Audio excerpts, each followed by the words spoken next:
A paz do Senhor, adolescentes. Glória a Deus por mais essa EBD. Espero que todos já estejam aí preparados com sua Bíblia em mãos. Que vocês estejam aí despertados e coração queimando, que meu coração está queimando agora, para que a gente tenha uma aula abençoada, para que o Espírito Santo possa nos ensinar mais uma vez através da sua palavra. Então você tem que estar com a sua revista, você tem que estar com a sua Bíblia, os novos alunos que entraram, já estejam preparados, coloque seu nome no chat, coloque sua presença no chat, não esqueça do relatório individual, não esqueça de compartilhar esse vídeo, compartilhar os vídeos da EBD, vai ajudar muito a nossa igreja, vai ajudar muito a nossa EBD, e não esqueça de estar sempre convidando seus amigos, amém? Então nós vamos começar a nossa lição, mas antes nós vamos orar para começar. Feche os seus olhos. Senhor, nós te agradecemos por mais esta EBD. Te agradecemos por cada aluno, por cada família, pela nossa igreja. Te agradecemos por cada pessoa envolvida na EBD online da Igreja Assembleia de Deus, Marcas do Evangelho. Que o Senhor possa, através, ó Pai, de cada professor, levar a Tua palavra. Através, ó Pai, de cada família, o Teu Espírito Santo possa fazer morada e cada família possa receber a palavra. E os corações sejam quebrantados, e os corações estejam em chamas, ó Pai, para estarmos sempre aprendendo de Ti e prosseguindo em Teu caminho. Muito obrigado, ó Pai, por mais essa EBD. Em nome de Jesus, amém. Adolescentes, nós estamos na 11ª lição e tem o título A Prisão e o Julgamento de Paulo. Nós vamos falar o texto áureo e para falar o texto áureo eu vou chamar duas adolescentes. Segue aí. Senhor, irmãos, texto áureo. E agora estou aqui sendo julgado porque tenho esperança na promessa que Deus fez aos nossos antepassados. Atos 26, 6. Amém, texto áureo maravilhoso, que palavra maravilhosa. Obrigado, Liv e Lara, por ter decorado. Espero que você em casa também decore o seu texto áureo, possa estar aprendendo, né, com essa palavra maravilhosa que está em Atos 26, versículo 6.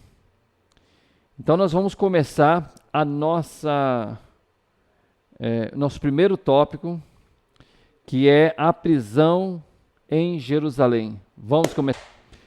A prisão em Jerusalém. O que você está fazendo aqui, Rebeca? O que você está fazendo aqui? Eu tô vindo participar da aula. Ah, você está com saudade da turma dos adolescentes? Tô um pouco. Agora qual é a sala que você está? Eu tô no juvenis. E como é que é lá? Os professores são muito legais, as aulas são muito legais. A gente tem uma revista diferente da dos adolescentes, que é igualmente legal.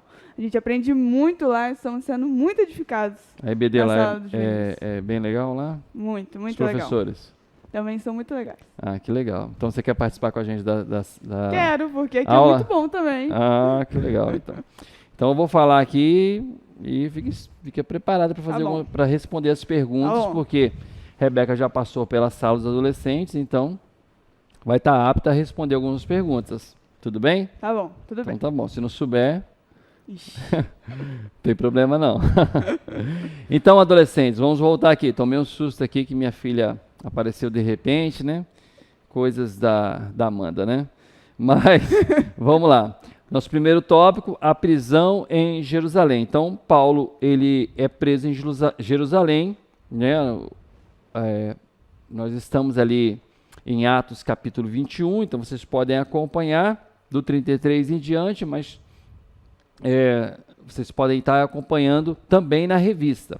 Então, há um tumulto, Paulo está ali pregando, Paulo está falando de Jesus e falando da transformação que ele teve, e há um grande tumulto. E as pessoas começam a querer matar Paulo, começam a querer machucar Paulo, e ninguém entendia o que estava acontecendo, porque como era um grande tumulto, muitas pessoas adolescentes. Então, cada um falava uma coisa, uns até aprovavam Paulo, outros desaprovavam. A confusão era muito grande. É claro que existiam muito mais pessoas desaprovando o que Paulo estava falando, desaprovando o testemunho de Paulo. É mesmo. E Paulo, então, ele começou então a falar do evangelho e ele começou a pregar e as pessoas começam então a ouvir um pouco Paulo, até que em um certo momento as coisas começam a ir bem. Mas há um momento que a multidão, adolescentes, elas ficam enfurecidas. Por quê? Porque Paulo, ele começa a falar que ele foi chamado também para pregar os não-judeus. Ou seja, ele foi chamado para pregar de Deus aquelas pessoas que não acreditavam em Deus, né? que era o restante do mundo. Né? O mundo ali, vocês já sabem, vocês estão bem cientes, estão acompanhando bem a revista, sabem que o Império Romano dominava aquele mundo, aquela época ali era dominada pelo Império Romano. Então a multidão, quando ouve aquilo, eles ficam enfurecidos. E aí é bom a gente pensar rapidamente aqui que os judeus eles se achavam superiores aos romanos, né? Aos gentios. E por sua vez, depois a gente vai entender melhor, também os romanos se achavam superiores aos judeus. Mas, quando eles ouvem aquilo, eles ficam enfurecidos, eles querem matar a Paulo, né? Então, o comandante, ele vê aquela situação e ele tira Paulo dali e ele pede para que os soldados levassem Paulo a uma fortaleza para ser chicoteado. Mas aí é até interessante agora eu fazer uma pergunta para a Rebeca, né? Vamos ver. Paulo podia ser chicoteado, Rebeca? Não, Paulo não podia ser chicoteado. Não? Não. Por quê? Porque Paulo era romano. Os romanos eles não podiam ser chicoteados naquela época. O império era romano. Então, os romanos eles eram ali a mais alta classe social daquela época. Ele não podia ser chicoteado de forma nenhuma. Passar por aquela humilhação romano, não podia não. Não podia? Não. Eles dominavam todos os povos ali. E por Paulo ser romano, então... Ele era romano de nascença. De nascença, isso. Ele era de nascença, então... Ele não poderia ser chicoteado porque isso poderia causar um problema muito grande para quem chicoteou e para quem mandou chicotear também. Porque se os romanos dominavam, como é que eles iam ser chicoteados por aqueles que são dominados, né? Como é que eles poderiam ser aplicasse uma pena em cima de um romano, sem que ele passasse antes por um julgamento? Ser romano, adolescentes, naquela época, tinha um grande significado, tinha grandes regalias e benefícios, entre vários outros. E tanto que haviam pessoas que compravam esse título. Paulo não era uma dessas pessoas. Paulo era de nascimento, romano de nascimento. Mas outras pessoas que queriam ter os mesmos benefícios que um romano tinha, né, as mesmas seguranças, pagavam. E era uma quantia baixa, Rebeca? Não, era muito alta. Muito até hoje, dinheiro? Aliás, né? É muito difícil obter cidadania até hoje, que e aí, naquela época. Eles batem em Paulo? Não. Eles chicoteiam Paulo? Eles não batem em Paulo. Ah, então tá bom. Então Paulo, Rebeca, ele é levado para o conselho superior dos judeus. Ele não podia ser chicoteado, então eles, não. Então você vai lá para os judeus para ser julgado pelo conselho superior. E aí? Como é o nome desse conselho superior? O conselho superior judeu era o Sinédrio. O Sinédrio ele era um tribunal de 70 juízes, tudo aproximadamente. Isso? 70 juízes? Eu encontrei Meu fontes Deus. que diziam que eram 75 juízes. Então, podia ser até mais que 70 juízes, né? E eles julgavam, dentre outras causas, os profetas. Ou seja, o Sinédrio era uma espécie de tribunal que ele era mais religioso, ele tinha um teor mais religioso que os demais tribunais daquela época. Só que aí Paulo ele vai ser levado para esse Sinédrio e não vai dar em nada aquele Sinédrio. Na verdade, aquele Sinédrio vai dar em confusão, vai tudo acabar em confusão, e a confusão vai ser tão grande que o tribuno vai ter que levar Paulo para fora daquele Sinédrio escoltado. A Bíblia fala que Paulo vai ser levado por uma soldadesca. Lá em Atos 23:10, acompanhem comigo, por favor. E havendo grande dissensão, o tribuno, temendo que Paulo fosse despedaçado por eles, mandou descer uma soldadesca, para que o tirassem do meio deles e o levassem para a fortaleza. Como é que é o nome, Rebeca? Soldadesca. O que é isso? Vocês sabem o que é soldadesca? Soldadesca é uma espécie de guarda, era um exército. Ou seja, eram soldados ali romanos que tinham que levar Paulo ali para fora do Sinédrio. Era uma Então, guarda, né? alta, Vamos era ficar uma mais guarda. fácil, né? Guarda é Era melhor. uma coisa assim, impressionante a confusão que estava acontecendo ali naquele Sinédrio. Então, Paulo, ele é levado para Cesareia, não é isso? Exatamente. Capital romana da Judéia. Olha só, então vocês já podem perceber, vocês estão acompanhando aí na revista, que a Cesareia, ela se torna a capital, né, romana, né? Então ela pertence a Roma, aos domínios de Roma e dali da Judéia. Então nós vamos para o nosso segundo tópico, os julgamentos lá na Cesareia. Então os grandes sacerdotes e líderes, eles né, que estavam ali, né, como Tertúlio, que representava o lado da acusação, ou seja, aqueles que acusavam a Paulo, eles viajaram para Cesareia, ou seja, eles estavam com tanta vontade de incriminar Paulo, de acusar Paulo, que Paulo ele é acusado por esses homens que eram homens assim que tinham palavra muito forte ali na Judéia, na Cesareia, que eram homens de confiança ali na Cesareia. Então nós vamos verificar quais foram as acusações. Você sabe, Rebeca, quais foram as acusações? Sim, está aí na revista dos adolescentes. Acompanhem comigo aí, adolescentes, novamente, o primeiro parágrafo do tópico 2. Assim, o grande sacerdote, alguns líderes e o advogado Tértulo, que representavam o lado da acusação, viajaram a Cesareia para o julgamento. Atos 24:1. As acusações contra Paulo foram as seguintes. Primeiro, ser provocador de desordens entre os judeus do mundo inteiro. Segundo, ser o líder do partido dos nazarenos. E terceiro, ter tentado profanar o templo. Só que assim, essas acusações, elas eram todas falsas. Eram todas falsas? Todas. Tinha alguma que era verdadeira? Não, nenhuma. Então explica melhor aí para os nossos adolescentes. O que acontece? A primeira acusação diz o quê? Que ele era provocador de desordens. Paulo não era desordeiro. O que Paulo fazia era pregar o evangelho.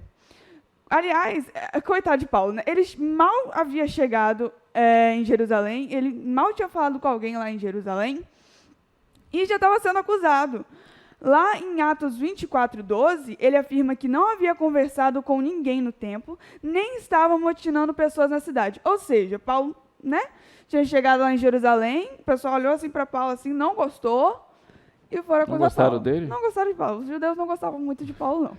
Eu não gostava porque ele pregava o evangelho, Exatamente, né? E o evangelho, né, ele vai contra muitas coisas, né? Nós temos sempre que entender, adolescentes, e quando nós estamos evangelizando, quando nós estamos pregando a palavra, muitas pessoas vão entender que o evangelho está indo contra aquilo que elas gostam, contra aquilo que elas entendem como certo. E nós sabemos que a palavra de Deus é que nos diz o que é certo.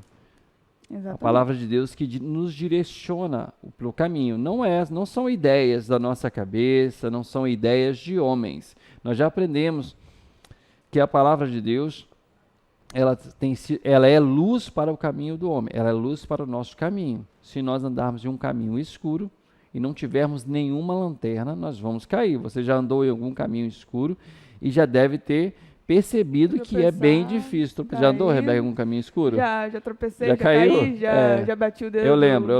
Caiu. Eu lembro dessa história, adolescente. Pois é.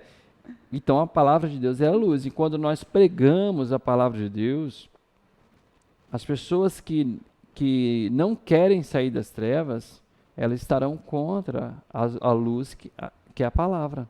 Elas estarão contra o que pregamos. E às vezes, adolescente, nós mostrarmos o caminho certo, é muito difícil para muitas pessoas entenderem isso. É muito difícil, por isso que vem a palavra conversão, que é convergir, né? Mudar a sua direção. sair do caminho errado e passar para o caminho de Cristo, passar para o caminho correto, o caminho reto, o caminho da luz. E nós devemos falar de Jesus como Paulo falou. Paulo falou de Jesus, foi preso, ele está passando por essa situação, nós estamos aqui entendendo um pouquinho da trajetória de Paulo. Ele está passando por essa situação porque estava falando a verdade, a palavra de Deus. Ele estava falando o que Deus tinha feito na vida dele e como a palavra mudou a vida dele. Então, Paulo, ele utiliza de muitas oportunidades. Paulo era um pregador nato, ele era um missionário. Todos nós temos que ser pregadores do Evangelho e missionários da palavra. Nós devemos pregar o Evangelho a todo tempo. Toda oportunidade que Deus nos der, nós não devemos ficar calados. É verdade. Nós não devemos ficar pensando, será que o que eu vou falar vai tocar no coração? Você tem que se preocupar em ler a palavra de Deus, porque através desta palavra é que as pessoas serão tocadas. Paulo fala aquilo que o Espírito Santo falava no seu coração. Nós devemos falar aquilo que o Espírito Santo tem falado no nosso coração. Hoje nós temos a Bíblia que nos guia, que nos ajuda.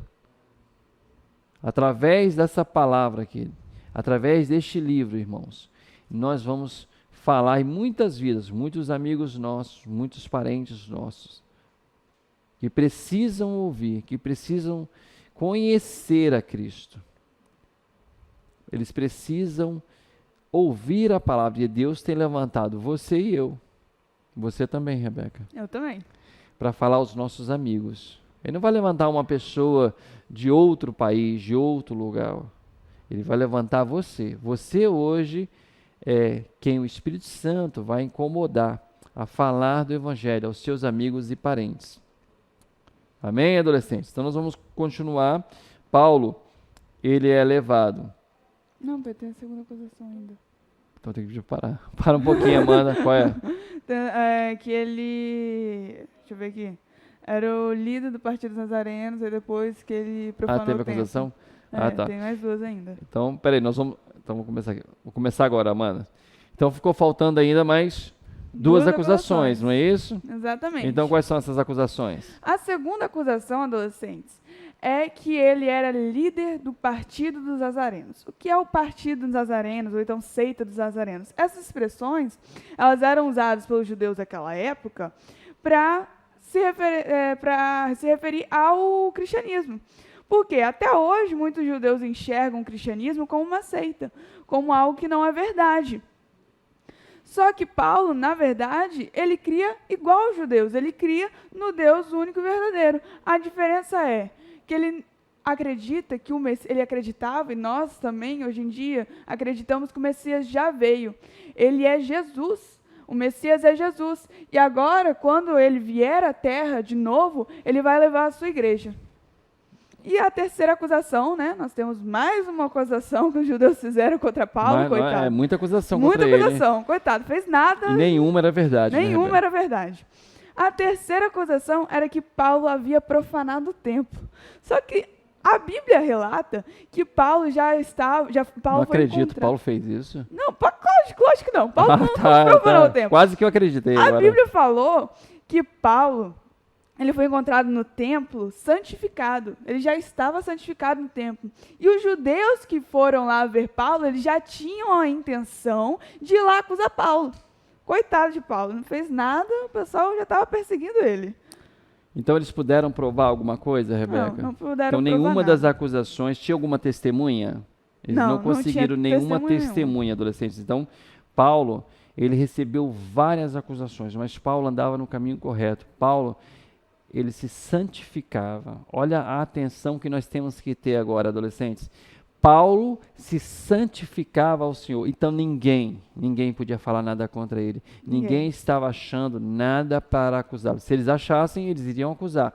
Iam querer transformar aquele problema, aquele pecado, e colocar, né, isso a público para que Paulo fosse acusado de alguma coisa, mas eles não acharam nada, eles tiveram que inventar mentiras dele.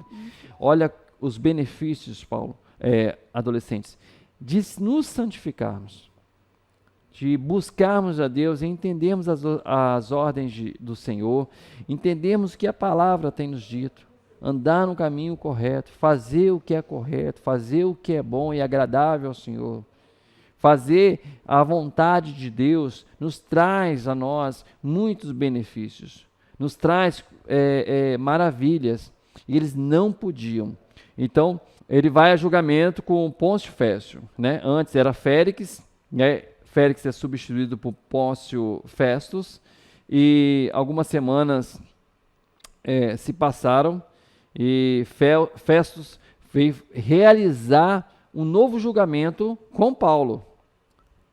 Durante o julgamento, Paulo ele apela para o imperador de César, ou seja, ele pediu para que o seu caso fosse transferido para Roma. Olha só, adolescentes, então, agora Paulo está saindo da Judéia, né, de Jerusalém, e ele vai para Roma. Depois de tanto tempo Paulo preso, olha só, mais uma vez, sobre o caminho correto que o Senhor tem nos ensinado.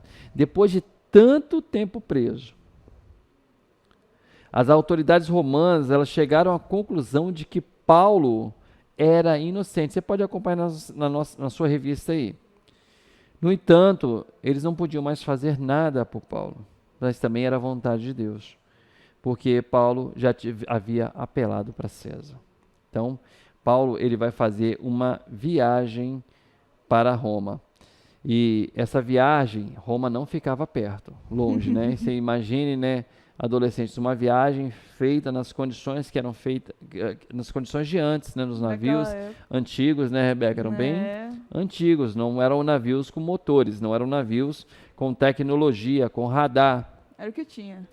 Eram os navios ali, muitas vezes, eles tinham que pegar a embarcação, né, e ficar trocando de navio. Então, a viagem para Roma seria uma viagem difícil. E Paulo, ele estava como prisioneiro. Embora fosse inocente, Paulo estava como prisioneiro. Então, o título de Paulo não era mais de apóstolo, pelo menos para os romanos, era de prisioneiro. Então, Paulo ele sofre uma tempestade, ele sofre um naufrágio, né, que está em Atos capítulo 27. E como é que é essa história, Rebeca, você sabe? Então, o que acontece? Quando Paulo ele entra nessa embarcação com vários presos, né, e com o centurião, que era tipo o líder assim, né, da embarcação, começa a vir ali uma ventania forte. Paulo avisa o centurião, que aliás o nome dele era Júlio. Ele falava bem assim: Júlio, essa viagem está muito perigosa, mas o centurião nem dá atenção para ele, continua a viagem dele ali normal. Só que aí vai vir uma ventania, que a ventania ela tinha até nome. O nome da ventania era Euroaquilão. Como é que é? Euroaquilão. Fala 3 vezes sem errar. Euroaquilão, Euroaquilão, Euroaquilão. Ó, consegui, hein? Tá bom então, vai lá. Ó, essa ventania do Euroaquilão, assim, ela vai desnortear o navio todo. O navio vai fazer isso aqui, ó. Ele vai rodar o navio, o mar inteiro, fazendo pirueta assim, pelo navio. E aí ele vai acabar chegando, né, em uma ilha chamada Clauda. Ali eles conseguem se restabilizar um pouquinho, né, se restabilizar um pouquinho, respirar fundo, né, vamos colocar assim, e partir de novo. Só que aí eles são pegos por uma tempestade que, assim, na minha opinião, era pior do que a tempestade do Euroaquilão. Por quê? Pior ainda? Pior ainda. Tempestade pior do que aquela? Tem. Porque a Bíblia... Eu não estava lá não, tá? Só estou falando o que eu estou pensando aqui.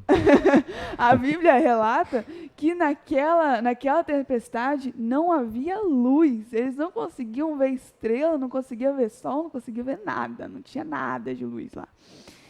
E aí, não tinha mais esperança para viver. Eles achavam, eles ficavam assim, né, esperando a morte, já o tamanho do desespero que eles estavam tendo, dentro daquele navio.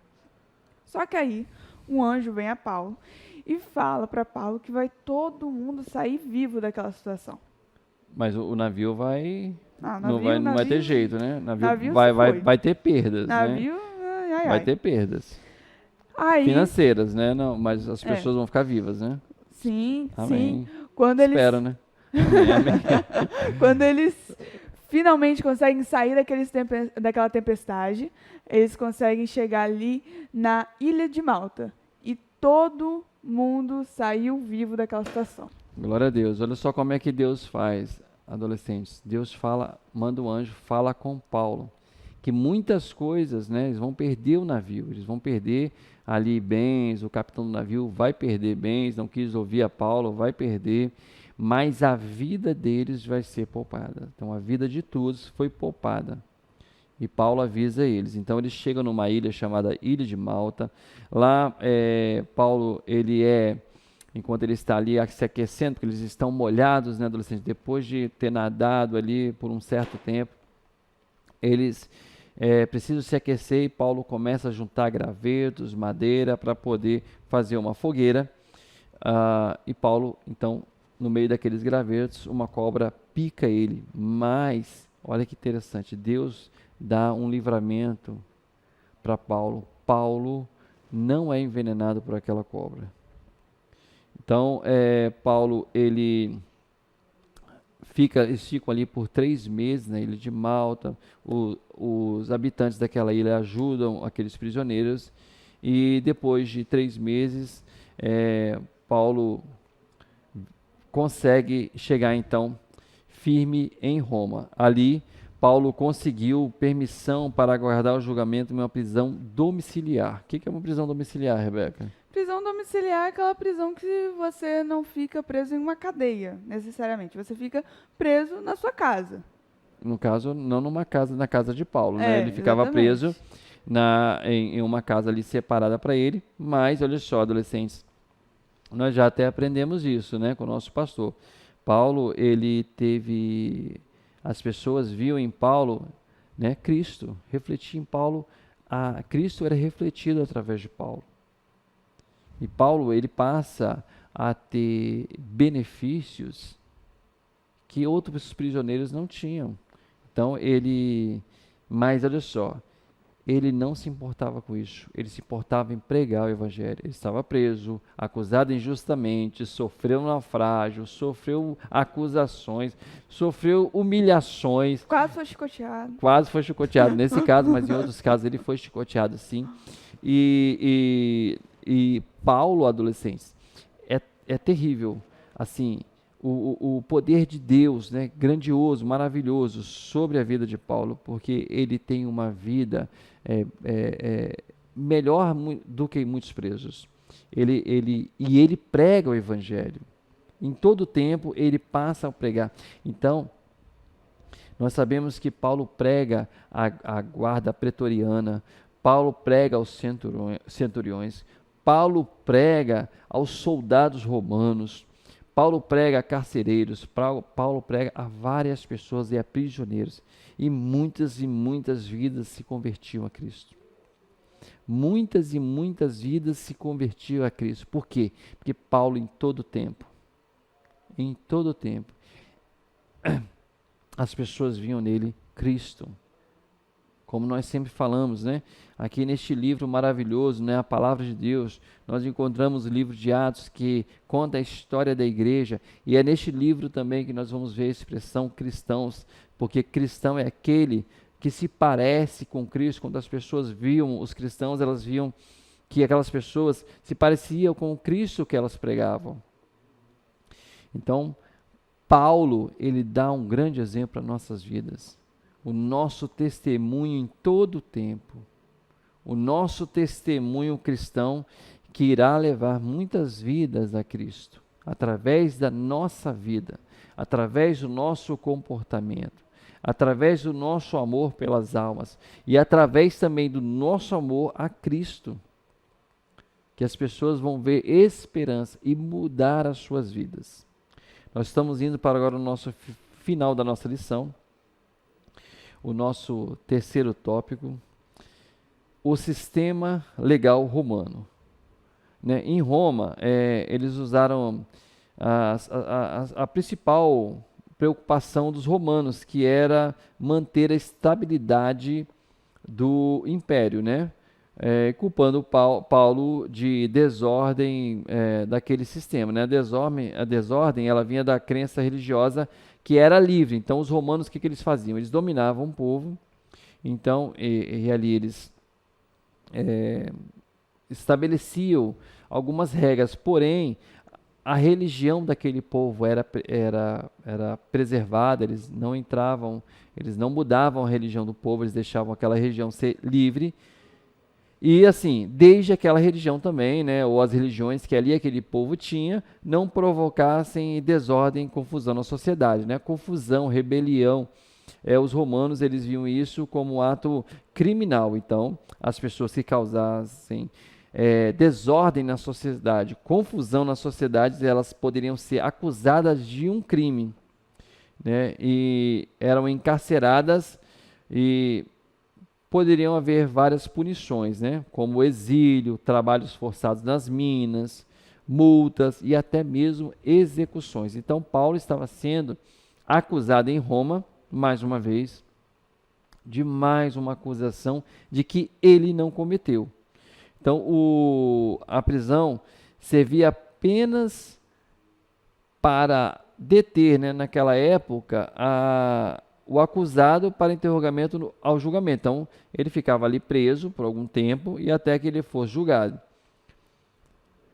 E ficava aguardando para que os seus acusadores ali pudessem juntar provas para concretizar aquela acusação. Mas essa prisão, como nós sabemos que era domiciliar, Paulo podia receber familiares, Paulo podia receber amigos, Paulo podia conversar com algumas pessoas e ele aproveitou esse tempo para evangelizar.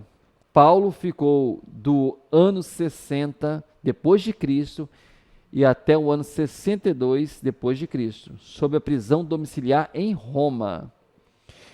Durante esse tempo, ele recebeu muitas visitas e ele escreveu as cartas que ficaram conhecidas como as epístolas da prisão, que são elas: Colossenses, Efésios, Filipenses e Filemão. Então, Paulo escreve essas cartas na prisão domiciliar. E olha só, adolescentes, como que foi a vida de Paulo ali na prisão.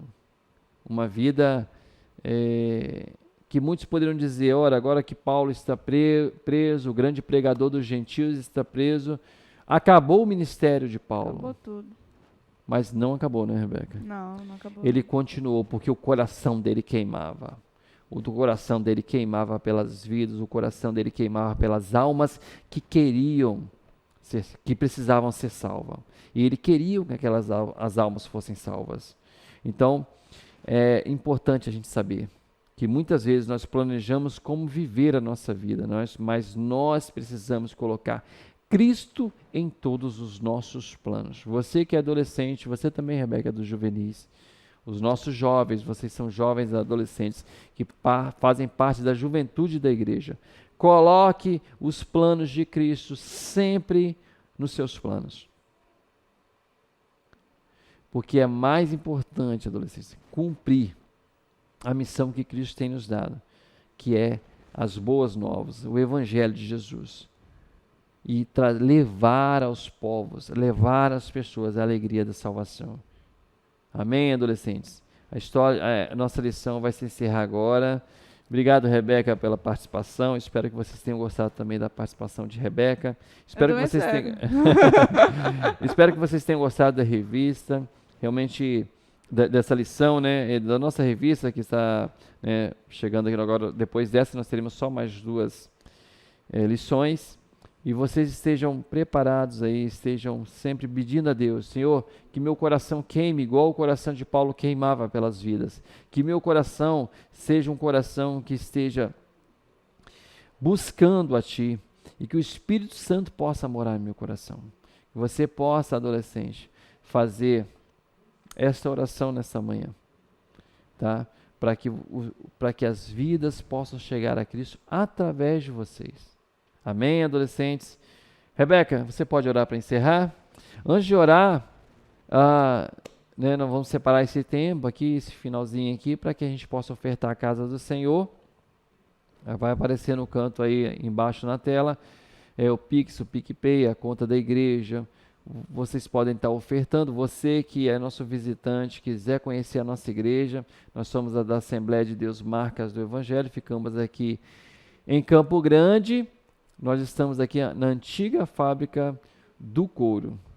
E se você quiser ofertar, você pode estar ofertando pelo Pix, né, como disse antes, pelo PicPay e também vindo na igreja pessoalmente. Amém? Vamos orar, Rebeca, para encerrar? Ó Senhor Deus, muito obrigada, meu Pai, por mais uma lição, por mais uma EBD, meu Pai. Ó Senhor Deus, que o Senhor possa fixar essa palavra nos nossos corações e que nós possamos, Senhor Deus, usá-la como a Bíblia fala, meu Pai Santo, como luz para os nossos pés, meu Deus. Ó Senhor Deus, que essa EBD mude as nossas ações, que essa EBD mude as nossas ações para nos tornarmos mais íntimos do Senhor e levarmos mais almas a Ti, meu Pai Santo, como Paulo fez, para a glória e honra do Teu santo nome. Amém. Amém. Dizer que não verei essa montanha se mover, mas